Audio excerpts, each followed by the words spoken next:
Hello learners, Namaskar. I am Pragya welcoming you in your YouTube channel English Seekers.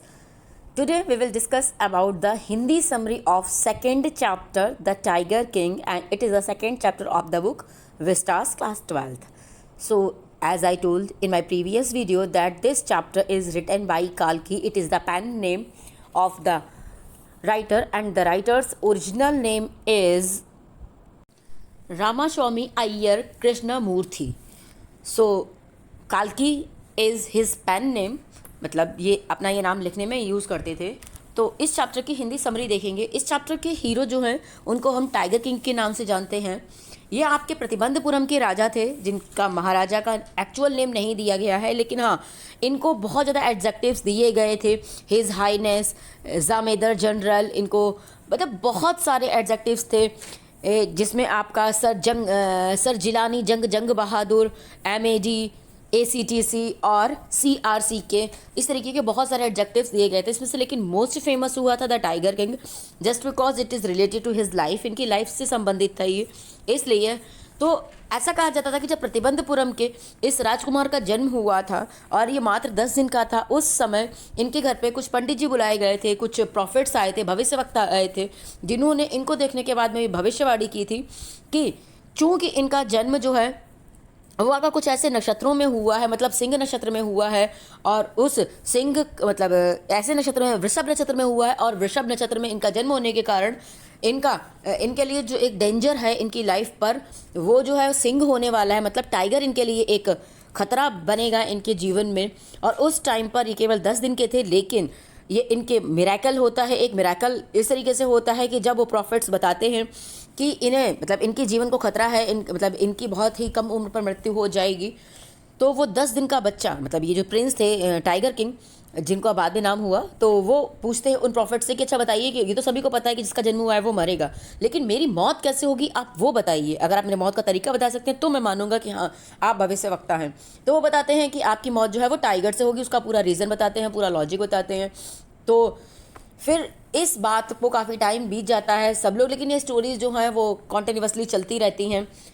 जब जंग बहादुर थोड़ा बड़े हो जाते हैं तो उनको वो भी इस कहानी को सुनते हैं जो उनकी बचपन की घटना थी कि हाँ जब वो 10 दिन के थे तो कैसा कैसा, मतलब ये भविष्यवक्ता ने क्या क्या बोला था और उसका क्या, जो चीफ एस्ट्रोलॉजर था उसने क्या इनके बारे में फोर टेलिंग की हुई थी. तो ये उसके बारे में जानते हैं और ये खुद को प्रिपेयर करते हैं कि अब मेरा जो फर्स्ट टारगेट होने वाला है वो यही होगा कि मैं टाइगर को मारूंगा. मतलब मैं टाइगर को चैलेंज करता हूँ. देखिए टाइगर मतलब मुझे कैसे चैलेंज कर सकते हैं, मैं सारे टाइगर्स को चैलेंज करूंगा और मैं उनको मारूंगा. इसके बाद में जब ये 20 साल के हो जाते हैं, ये वहाँ के राजा बना दिए जाते हैं, और वहाँ का राज सिंहासन प्राप्त करने के बाद भी इनका मात्र एक काम होता है, मतलब जो इनकी फर्स्ट ये होती है कि मैं टाइगर को मारूंगा. ये जाकर के एक टाइगर को मारते हैं.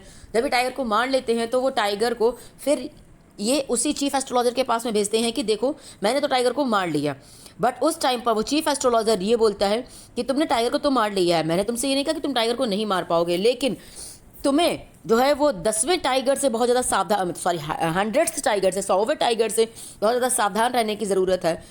फिर राजा ये पूछते हैं कि अगर मैंने 100वां टाइगर भी मार लिया तो वो चीफ एस्ट्रोलॉजर कहते हैं कि अगर ऐसा हो गया तो मैं जितने भी अपने एस्ट्रोलॉजी बुक्स हैं उनको आग लगा दूंगा, उनको फाड़ के सब जला दूंगा, सभी में आग लगा दूंगा, और मैं अपनी चोटी कटवा दूंगा और मैं इंश्योरेंस एजेंट बन जाऊंगा. मतलब मैं अपने एस्ट्रोलॉजी का जो भी मेरा काम है भविष्यवाणी करना है, मतलब वो चैलेंज करता है कि मैं अपनी भविष्यवाणी को करना समाप्त कर दूंगा. इसके बाद मैं कोई भविष्यवाणी नहीं करूंगा. फिर इसके बाद से तो राजा ये डिक्लेयर करवा देते हैं कि अब प्रतिबंधपुरम में कोई भी किसी भी टाइगर को किल नहीं करेगा, केवल राजा ही उस टाइगर को, मतलब टाइगर्स को किल करेंगे. और इस तरीके से राजा एक कसम खाते हैं कि जब तक मैं 100 टाइगर्स को किल नहीं कर लूँगा तब तक मैं कोई और काम नहीं देखूंगा. इस तरीके से राजा टाइगर्स को किल करना शुरू कर देते हैं. हमेशा ऐसा नहीं है कि हमेशा मतलब कभी भी राजा ही हमेशा भारी पड़े, कभी टाइगर भारी नहीं पड़ा. तो कई बार ऐसा हुआ कि हाँ जब टाइगर को शूट करने राजा गए तो वो बुलेट मिस हो गई, टाइगर ने राजा पर हमला कर दिया. लेकिन हर बार बहुत आपका एक कह लो कि चिवॉलरिक बैटल के बाद में विन हमेशा राजा ही हुए, हमेशा राजा ही जीते. तो इस तरीके से राजा जो है वो कॉन्टिन्यूसली टाइगर्स को मारते रहे. उन्होंने 70 टाइगर्स को मार लिया. लेकिन इसी बीच में एक बार इनके राज्य पर भी खतरा आ गया था जब एक ब्रिटिश ऑफिसर, हाई रैंक के ब्रिटिश ऑफिसर ने, जिसको टाइगर हंटिंग का बहुत शौक था, वो ये खबर भिजवाता है प्रतिबंधपुरम में आकर के कि वो टाइगर किलिंग करना चाहता है। लेकिन जैसा कि यहाँ पर रिस्ट्रिक्टेड थी टाइगर किलिंग, राजा के अलावा कोई कर नहीं सकता था, तो राजा उसको बिल्कुल साफ साफ मना कर देते हैं कि मैं आपको अलाउ नहीं कर सकता हूँ। बाद में वो चुपचाप सीक्रेट मीटिंग के थ्रू ये भी इन्फॉर्मेशन भिजवाता है वो ब्रिटिश ऑफिसर कि ऐसा करिए, टाइगर को किलाप कर लीजिए, केवल मैं पोज बनाने, मतलब केवल मुझे फोटो क्लिक करवा लेने दीजिए।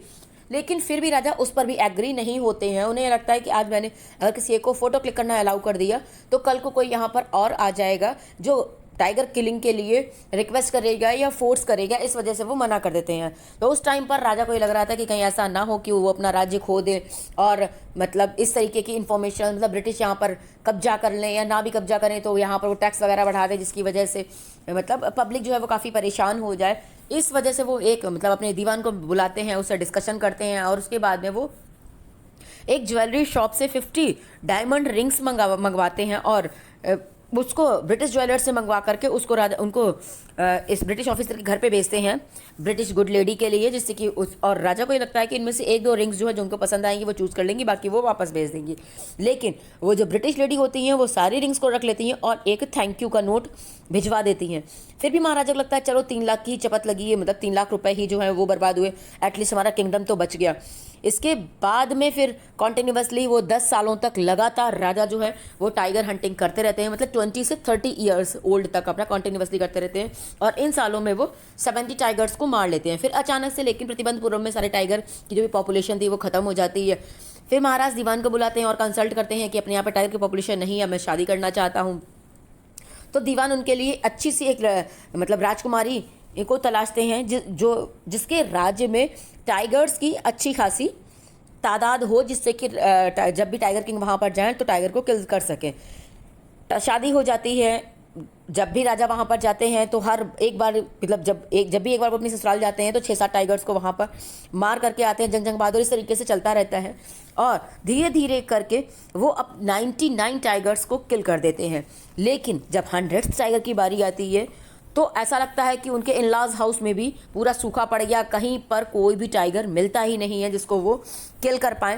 राजा बहुत ज़्यादा डिससेटिस्फाइड होते हैं, बहुत उन्हें एंगर होता है, एग्रेशन होता है। वो टाइगर को जल्दी से जल्दी मार करके अपना ये खतरा टालना चाहते थे, जो उनका ओथ था, जो उनकी वो थी, उसको कंप्लीट करना चाहते थे, लेकिन वो फुलफिल नहीं हो पा रही थी। जिसकी फिर राजा को खबर मिलती है कि जो हिल एरिया है वहाँ पर जो भेड़ें हैं वो मारी जा रही हैं और उन भेड़ों को मारने में जो आदिवासी लोग हैं जो कच्चा खा जाते थे या और भी मतलब कोई भी उसमें इन्वॉल्व नहीं है, जिस तरीके से वो गायब हो रही हैं वो बड़ा रहस्यमय ढंग से है। और पूरे सभी का अनुमान यही था कि वहाँ पर कोई ना कोई टाइगर है जो इन भेड़ों को मार रहा है। इसलिए राजा बहुत खुश हो जाते हैं और उस एरिया में जाकर के मतलब उस हिल एरिया के जंगलों में जाकर के अपना डेरा डाल लेते हैं और कहते हैं कि मैं टाइगर को मार कर ही वहाँ पर जाऊँगा। लेकिन बहुत दिन इंतजार करने के बाद वहाँ पर कोई टाइगर नहीं आता है। तो महाराजा का गुस्सा बहुत ज़्यादा बढ़ जाता है और वो अपने दीवान को बुलाते हैं और ये ऑर्डर करते हैं कि लैंड टैक्स को डबल कर दिया जाए। ये बात सुन करके दीवान काफ़ी डर जाता है। उसे लगता है कि अगर ऐसा इम्प्लीमेंटेशन हो गया तो जो प्रतिबंधपुरम की जनता है उसमें काफ़ी आक्रोश आ जाएगा और वो लोग हो सकता है कि इंडियन नेशनल कांग्रेस में जाकर के कंप्लेन कर दें। और अगर इंडियन नेशनल कांग्रेस यहाँ पर आ गई तो फिर राजा का जो राज्य है वो छिन जाएगा और इस राज्य को भी Indian National Congress take over कर लेगी। इसलिए वो मद्रास के पीपल्स पार्क में जाता है चुपचाप से दीवान, और वहाँ से एक बूढ़ा टाइगर लेकर के आता है और अपने घर में ला करके छिपा देता है। फिर आधी रात में वो अपनी पत्नी के, जब सब लोग सो रहे थे, वो अपनी पत्नी के साथ में मिल करके उस बूढ़े टाइगर को घसीट करके अपनी कार में डालता है। कार में डाल करके पीछे वाली सीट पर बिठाता है और फिर वो जहाँ पे महाराजा हंटिंग के लिए रुके हुए थे वहाँ फॉरेस्ट में जाता है और उस टाइगर को वहीं पर बड़ी मुश्किल से वो टाइगर बाहर निकलता है। ऐसा लग रहा था कि वो सत्याग्रह पर बैठ गया है, बाहर निकलना ही नहीं चाह रहा था या उसको कुछ एहसास हो गया था कि वो मरने वाला है, इसकी वजह से वो निकलना ही नहीं चाह रहा था। लेकिन बहुत मुश्किल से दीवान और उनकी जो ओल्ड वाइफ थी वो उसको कार के बाहर निकालते हैं, वहाँ पर छोड़ देते हैं। नेक्स्ट डे मॉर्निंग में कुछ ऐसे ही मतलब टहलते टहलते ही वो ओल्ड टाइगर जो है वो महाराजा के सामने आकर के खड़ा हो जाता है। जैसे कि वो कह रहा हो कि महाराज मैं आ गया हूँ, आप मतलब मेरे लिए क्या आदेश है, आओ, मुझे मारना चाह रहे हो तो मारो। राजा उसे देख करके बहुत खुश हो जाते हैं, उनको लगता है कि उनकी वो का फुलफिल होने का टाइम आ चुका है। महाराजा जो है वो बहुत अच्छे से निशाना लगाते हैं और फायर कर देते हैं। फायर करने के बाद में महाराजा को लगता है कि उन्होंने 100 टाइगर को मार दिया है और वो वहाँ से चले जाते हैं। ये ऑर्डर दे करके बाकी जो हंटर्स उनके साथ में थे उनको कि इसका मतलब इसकी जो शव यात्रा है बड़े धूमधाम से निकालते हुए तुम इसको राज्य तक ले करके आओ। वो अपनी कार में बैठते हैं और चले जाते हैं। जब वो हंटर्स उस टाइगर के पास में जाते हैं तो वो देखते हैं कि वो जो अपनी आंखें घुमा रहा है। तो हंटर्स को ये लगता है कि हाँ, वो बुलेट जो है वो मिस हो गई थी, इसके पास से ही निकल गई थी, और चूंकि इतना बूढ़ा टाइगर है तो वो बुलेट साउंड से इतना ज़्यादा डर गया था कि डर की वजह से बेहोश हो गया था। फिर उनको लगता है कि अगर महाराज को बुलाया और महाराज को कुछ भी पता चला तो महाराज बहुत गुस्सा होंगे, हो सकता है हम लोगों को ही मार डालें। इसलिए उनमें से एक हंटर आकर के अपने मतलब एक मीटर की दूरी से बुलेट फायर करता है और उसको उस टाइगर को मार देता है। और फिर जैसा राजा ने कहा था उसका वो फ्यूनरल प्रोसेशन निकाला जाता है, जिस तरीके से राजा ने कहा था, और उसको ले जाकर के बरी कर दिया जाता है, उसका एक टॉम्ब बना दिया जाता है और जिसके ऊपर गुदवा दिया जाता है कि ये वो 100वां टाइगर है जो राजा के लिए खतरा था। उसके कुछ दिनों बाद ही महाराजा के बेटे का 3rd बर्थडे था जिसका सेलिब्रेशन होना था। महाराजा इस बार चाहते थे, क्योंकि अभी तक महाराजा ने अपनी ज़िंदगी के जो भी 10, 12, 15 साल थे वो केवल अपने इस पैशन को कंप्लीट करने में लगाए थे, अपनी इस कसम को पूरा करने में लगाए थे कि उन्हें 100 टाइगर्स को मारना है। तो वो अपना टाइम अपने बच्चों के साथ, अपनी फैमिली के साथ स्पेंड करना चाहते हैं। इसलिए वो अपने बेटे का, राजकुमार का बर्थडे बहुत अच्छे तरीके से सेलिब्रेट करना चाहते हैं और उसे कुछ यूनिक गिफ्ट देना चाहते हैं, और इसलिए वो मार्केट में अपने बेटे के लिए गिफ्ट ढूंढने जाते हैं। फाइनली वो ऐसी दुकान पर पहुंचते हैं जहां लकड़ी के खिलौने रखे हुए थे। राजा को एक टाइगर पसंद आता है, बट वो टाइगर जो है वो उसे लगता है कि टाइगर जो है वो, क्योंकि मेरा नाम टाइगर किंग है तो मेरे बेटे के लिए एक टाइगर जो है वो एक परफेक्ट गिफ्ट होगा। राजा कुछ ऐसा सोच करके शॉपकीपर से जाकर के उसके प्राइस पूछते हैं। हालांकि वो बहुत सस्ता था, 2-2.5 आना का था, लेकिन चूंकि एक राजा आकर के प्राइस पूछ रहे हैं तो जो शॉपकीपर था वो कहता है कि इसके प्राइस तो बहुत ज़्यादा है और ये 300 रुपीज़ का है, बार्गेन करने पर मतलब मैं आपको 300 रुपीज़ का दे दूंगा, ये बहुत अच्छा है और बहुत इसको मतलब जो इसने बनाया हुआ है बहुत अच्छे से बनाया हुआ है। तो राजा भी काफ़ी इंप्रेस हो जाते हैं और उस गिफ्ट को लेकर के वो अपने बेटे के लिए वो गिफ्ट लेकर के वो वुडन टाइगर लेकर के घर पर आ जाते हैं। नेक्स्ट डे राजा अपने बेटे के साथ में इस वुडन टाइगर के साथ में खेल रहे थे, तो चूंकि वो एक अनस्किल्ड मैन ने बनाया था, मतलब एक ऐसे बढ़ई ने बनाया था, एक ऐसे कारपेंटर ने बनाया था जो बहुत स्किल्ड नहीं था, तो उसमें कुछ फांसें निकली हुई थी। तो उनमें से एक फांस जो है खेलते हुए राजा के राइट हैंड में लग जाती है, और राजा के राइट हैंड में जब वो फांस लगती है तो राजा को कुछ एहसास होता है। राजा अपने लेफ्ट हैंड से उस राइट हैंड में लगी हुई फांस को निकाल देते हैं, बट फिर से खेलने लगते हैं। तो उन्हें बहुत ज़्यादा उस टाइम पर रियलाइजेशन नहीं होता है, लेकिन नेक्स्ट डे वो इन्फेक्शन बढ़ने लगता है। 2-3 दिनों में इन्फेक्शन इतना ज़्यादा बढ़ जाता है कि उनका धीरे धीरे पूरा हाथ जो है वो उसमें पस पड़ने लगता है।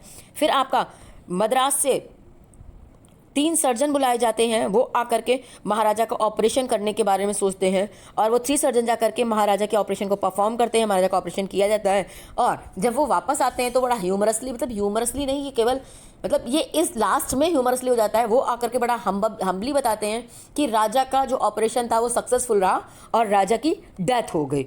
मतलब अगर ऑपरेशन सक्सेसफुल रहा तो डेथ हो गई, ये थोड़ा सा कंट्राडिक्टरी बात है अपने में ही, कि सक्सेसफुल रहता तो वो बच जाने चाहिए थे, लेकिन कहीं ना कहीं यहाँ पर बताने की कोशिश की गई है कि जो भी एस्ट्रोलॉजर की प्रेडिक्शन थी वो फुलफिल हुई। बाकी इस चैप्टर में बहुत सारे मैसेज देने की कोशिश की गई है, आप इसके जो भी मैसेज जिस भी एंगल से पकड़ें, जैसे कि वाइल्ड एनिमल्स के साथ हमें कैसे बिहेव करना चाहिए उस बारे में बताया गया है, क्योंकि इसका जो इंट्रोडक्टरी क्वेश्चन ही है इस चैप्टर का, आप देख पाएंगे यहाँ पर स्टार्टिंग में ही दिया गया है, वो यही है कि what is the general attitude of human beings towards wild animals. तो वाइल्ड एनिमल्स का के लिए ह्यूमन का जनरल एटीट्यूड क्या होता है और क्या होना चाहिए, इस बारे में बात की गई है। सेकंड, अगर आप देखें तो अगर राजा को अब ये फोर टेलिंग नहीं पता होती है, भविष्यवाणी नहीं पता होती, तो हो सकता है कि इसका प्रभाव राजा पर नहीं पड़ता, क्योंकि जब राजा कोई दुश्मनी ही नहीं मानते तो वो 99 टाइगर्स को नहीं मारते, तो उनका 100 टाइगर से मुलाकात कैसे होती। तो उनके लिए क्योंकि तो कई बार हम लोगों का भविष्य जानना भी कई बार खतरनाक हो जाता है, इस मैसेज को भी बताया गया है। बाकी बहुत सारे मैसेजेस में आप ले सकते हैं, बहुत सारे मॉरल सीख सकते हैं कि जब जो होना है तब सो होना है, किसी के चाहने से कुछ भी नहीं बदलने वाला है, इंसान को केवल अपने कर्म करने चाहिए, फल की इच्छा नहीं करनी चाहिए। ये फिलॉसफी भी यहाँ कहीं ना कहीं सही ही साबित हो रही है। तो ये रही आपके इस चैप्टर की समरी। अगर आपको चैप्टर में कोई और प्रॉब्लम हो तो आप मैसेज कर सकते हैं, definitely I will try my best to solve your problem. Till then stay tuned and stay connected. Thank you.